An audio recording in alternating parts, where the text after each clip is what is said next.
19장에는 첫 번째는 큰 무리가 따르는데 예수께서 그들의 병을 고쳤다.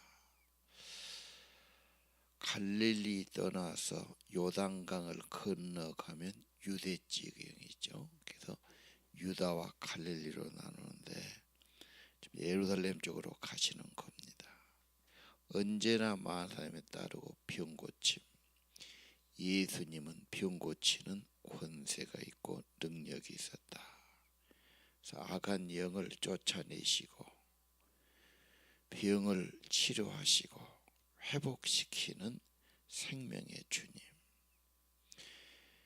예수께서 그들의 병을 고치시더라. 늘 묵상하고 내 속에 암송하고 그 믿음, 예수님이 지금도 살아계시고 옛날에 성경에 있는 분이 아니고 성경에서 나와가지고 우리 곁에 계시고 내 안에 계시고 이게 중요합니다. 그래서 병 고치는 능력이 예수님께 있는 것처럼 기도할 때 말씀 가지고 있을 때 그 능력이 우리에게 임한다는 거. 지금도 예수님은 동일하다고 하는 거예요. 자, 3절 이하는 결혼에 대한 이야기죠. 사람이 이유가 있으면 아내를 버리는 것이 옳습니까? 이 결혼이라는 것은 결합했다가 풀어질 수도 있고 또 다툴 수도 있고 헤어질 수 있는 거죠. 그래서 이것이 옳은 일입니까? 물어봅니다. 자, 예수님 대답이 중요하지요. 사람을 지으신 이가 본래 인간을 지을 때 하나님의 원리가 뭐였냐 이 말이에요. 원래 지을 때 남자와 여자로 지었다. 이것은 전혀 다른 세계다. 물론 육체도 다르지만 마음가짐, 생각하는 것, 좋아하는 것, 감정 다 다르다. 그래서 다른 존재라고 하는 거. 그래서 유명한 책이 여자는 화성 살고 남자는 금성 살고 완전히 세계가 다르다. 이해가 어렵지요. 그래서 참 이해하기 어려운 겁니다. 그래서 역시 다르게 지었다. 그리고 지으신 하나님 창세기에 인간을 짓고 이제 혼자 있는 것이 좋지 못하니 돕는 배필을 지으리라. 함께 사는 것이 더 좋다는 거예요. 하나님이 남녀를 만들 때 그렇게 함께 사랑하고 결합해서 살도록 지었단 말이에요. 지으신 이의 뜻, 창조의 목적이 그렇습니다. 그리고 5절에 보니까 사람이 부모를 떠나라. 독립하라. 부모에게도 독립하고 이제 아내하고 연합하는 거다. 그리고 하나가 돼야 된다. 5절 말씀은 결혼에 대한 교과서와 같습니다. 창세기 2장 24절도 그대로고요. 마가복음, 마태복음 19장도 그렇고요. 마가복음은 10장인가 똑같아요. 그리고 에베소 5장에도 똑같습니다. 네 군데가 똑같아요. 그래서 결국은 결혼하려면 부모에게서 독립해야 된다. 간섭받지 마라. 이제는 부모보다 네 배우자가 더 소중하다 그 말입니다. 부모들이 그게 잘 안 되지요. 서로 그렇습니다. 언제나 결혼이 되기 위해서는 독립해야 되고 떠나야 되고 연합이란 말은 풀로 붙인다. 완전히 하나 돼야 돼요. 그리고 떼면은 찢어져요. 서로 상처가 이만저만이 아니죠. 둘이 한 몸이 되라 그 말은 성적인 결합까지 말하는 겁니다. 정말 하나가 된다는 거. 몸과 마음이 하나 된다는 것, 뜻이 하나 된다는 것, 이게 강한 거예요. 한 사람만 나를 진정 사랑하고 알아주고 위해주고 같이 해주면 세상 살아갈 힘이 생겨요. 아무도 없다. 이게 어려워진 거예요. 예, 마지막은 그래도 부부가 돼야 되지요. 가정은 부부가 튼튼해야 그 다음 자녀도 있는 거예요. 부부가 갈등하고 갈라서면 얘들은 뭐가 돼요? 아무것도 아니에요. 얘가 중요한 것이 아닙니다. 부부가 중요합니다. 부부가 하나 되게 살아가면 얘들은 안정되고 자연히 그냥 따라오고 그렇게 돼 있어요. 근데 두 사람이 하나가 안 되고 연합이 안 되고 한 몸이 안 되고 늘 갈등하고 떨어져 있고 뭐 싫어하고 이러면 그 갈등이란 게 눈에 안 보이지만 있단 말이에요. 아이들의 마음이 엄청난 갈등과 혼란이 오는 거죠. 자, 많은 여자들이 남편에게 마음이 떠났어. 싫어. 용서 못해. 그리고 실증이 나고 낙심이 돼서 그럴수록 애만 싸고 돌아요. 애만 싸고 돈다 해서 걔가 잘 되느냐? 그건 아니죠. 아니요, 애가 문제가 아닙니다. 부부가 먼저입니다. 밤낮 그렇게 말하죠. 자, 둘이 하나다. 6절에 하나님이 짝지어 주셨으니 사람은 나누지 못한다. 유명한 말이죠. 결혼은 하나님이 배필을 만들어줬다. 하나님이 만나게 하신 거다. 네 마음이 들어서 했잖아. 그 마음을 하나님이 주신 거다. 그러니까 하나님의 원리대로 살아야지요. 그래서 18장의 공동체의 원리 겸손이에요. 그렇죠. 죄를 없애는 거예요. 나중에는 용서지요. 용서하니까 뭐라고 그래요? 용서 안 하면 같이 못 살죠. 1만 달란트 용서받았는데 너는 100대라니면 용서 못하냐? 하나님께 용서받고 구원받은 자는 받은 그대로 용서하고 긍휼히 여기고 용납하고 다 그렇게 해야 된다고 에베소 4장에도 말씀하지요. 하나 되는 원리지요. 예. 자, 6절 헌신 서약했을 거다. 결혼할 때 사랑한다고 서약했을 거다. 전적인 헌신의 서약이다. 한έπ의 서약이다. 예, 이 중요한 이야기죠. 나누지 못한다. 그래서 천주교는 이혼하면은 교회에서 파문당해요. 용납을 안 하지요. 천주교는 이혼을 못해요. 그냥 떨어져 살만 살아도 이혼하면 그걸로 교회에서 쫓겨나고 신자 박탈당하니까. 그건 구원이 없잖아 어떻게 보면. 근데 개신교는 그렇게 강하게 하지 않아. 이혼해서 오직 했으면 이혼했겠나. 자기 상처는 얼마나 많은데. 근데 거기서 자꾸 이혼했다고 꾸지람하고 이혼하지 말라고 그러면 본인 얼마나 죄책감 갖고 후회해야 되겠어. 누가 하고 잘된 사람이 있겠어요?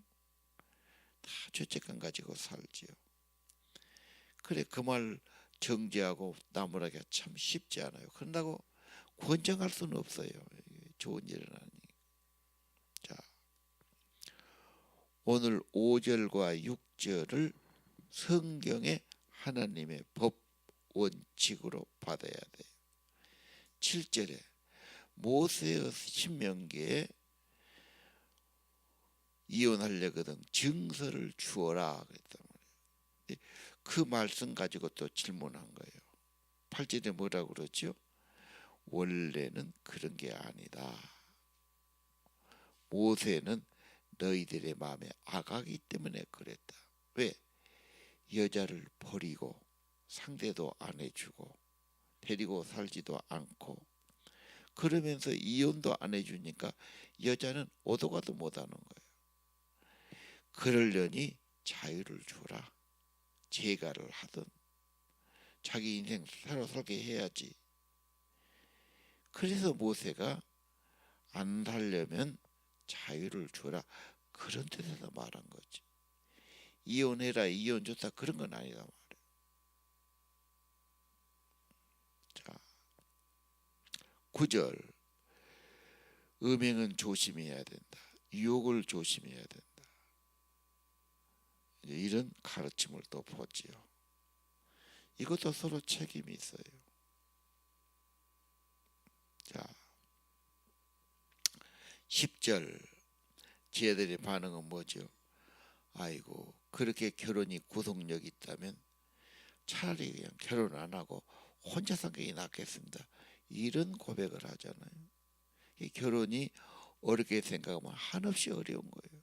계산하면 어렵고 자신 없고 저 사람 믿을 수가 없고 어떻게 변할지도 모르겠고. 그래 머리가 크고 세상을 알수록 결혼이 어려워지는 거지. 요즘 청년들이 그러잖아. 계산 다 하면 답이 안 나온다. 예수님께 혼자 사는 건 뭐라고 그러죠? 그래, 혼자 사는 거 그거 타고나야 된다. 날 때부터 불구지요? 불구된 사람이 있고, 스스로 그런 사람, 환관 같은 사람, 그런 사람도 있고, 또 하나님 나라를 위해서 수도사들 뭐 신부소녀 그런 사람들이죠. 그런 사람이 있지 않느냐? 그럴 수 있는 거다. 그러나 받을 만한 자는 받아라. 누가 억지로 결혼하자면 그렇게 하라고 그러겠습니까?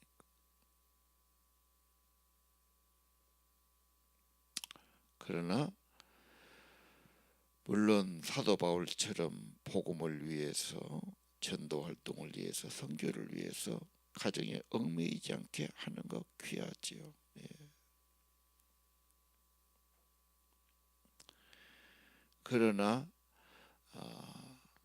결혼 안 한 분은 결혼한 분이나 다른 가정들을 이해하거나 상담해주기 어렵습니다. 이게 교회에서 목회자가 결혼을 하고 혼자 있다, 그럼 다 싫어해요. 총각 목사는 안 됩니다. 결혼해갖고 사모하고 같이 오십시오. 여자들도 불안해하고 다 싫어하죠. 이게 뭔가 우리들의 삶을 이해하고 목회하는 데는 결혼이 필요한 거. 또 이제 처자식 때문에 경제적으로나 여러 가지로 신경 쓰는 것은 또 물론 문제가 있고 그래요. 조화를 이루는 게 필요하겠죠. 자, 오늘 결혼에 대해서 우리는 5절과 6절이 성경의 뜻이다. 그리고 하나 되는 훈련. 결혼은 가장 겸손해야 되고 인내해야 되고 양보해야 되고, 그렇죠. 그걸 안 하고는 함께 살기 어렵죠. 부족한 인간들. 그래서 결혼을 알면 알수록 참 이건 어려운 거다. 하나 되는 게 어려운 일이야. 한없이 낮아져야 되고 기도도 해야 되고 양보도 해야 되고 참기도 해야 되고, 그러지 않습니까? 그래도 안 되지요. 뭔가 기여를 해야 되죠. 그렇게 하면서 천국 사람이 되는 거지요.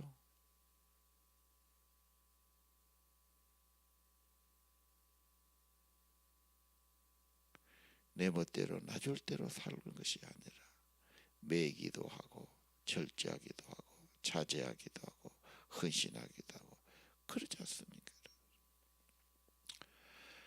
그래서 결혼은 하나님이 주셨기 때문에 하나님의 은총이 필요하다. 하나님의 도우심을 구해야 된다.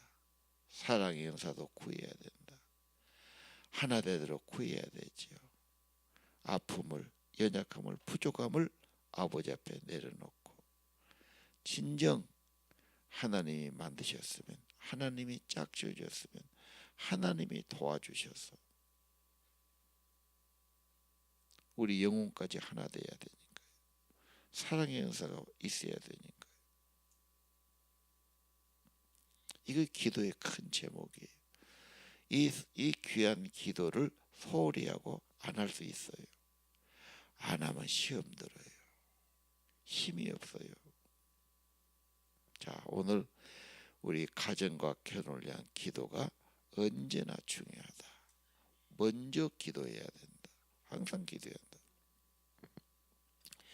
이제 혼자 사는 할머니나 혼자 사는 가부댁은 이런 말하면 좀 미안하지요. 뭐 나는 아무도 없는데 혼자 사는데, 뭐 영감이들 혼자 사는데 자꾸 결혼 이야기하면 참 좀 미안해요. 그런 말하기. 그래도 전체를 위해서는 안 할 수가 없는 거고. 그런 분들은 예수님을 신랑 삼아서 예수님하고 정말로 하나 되는 것이 더 중요하지요. 13절, 예수님께서 어린 아이를 데려오지요. 기도해 주기를 바라고 안수하고 축복하기를 바랍니다. 제자들은 꾸짖지요. 귀찮다. 얘들은 저리 가라. 얘들을 소홀히 한 거죠. 피곤하고 바쁘다. 보통 과거에는 그랬어요. 예수님은 그것을 꾸짖어요. 화를 내시죠. 어린 아이들 내 경을 용납하라. 이 아이들 오는 것을 금지하지 마라. 천국은 이런 아이의 것이니라. 그래서 우리 어린이, 청소년, 유아들 참 신앙교육 중요하다. 이것도 우리의 기도 제목입니다. 그리고 예수님은 안수하고 축복하고 기도했다 하는 성경이 나오죠. 우리 예수님을 본받아서 어린아이들 축복하고 기도해 주는 일이 중요하다. 오늘 말씀 따라 오늘 그렇게 해보시기를 바랍니다. 기도하겠습니다.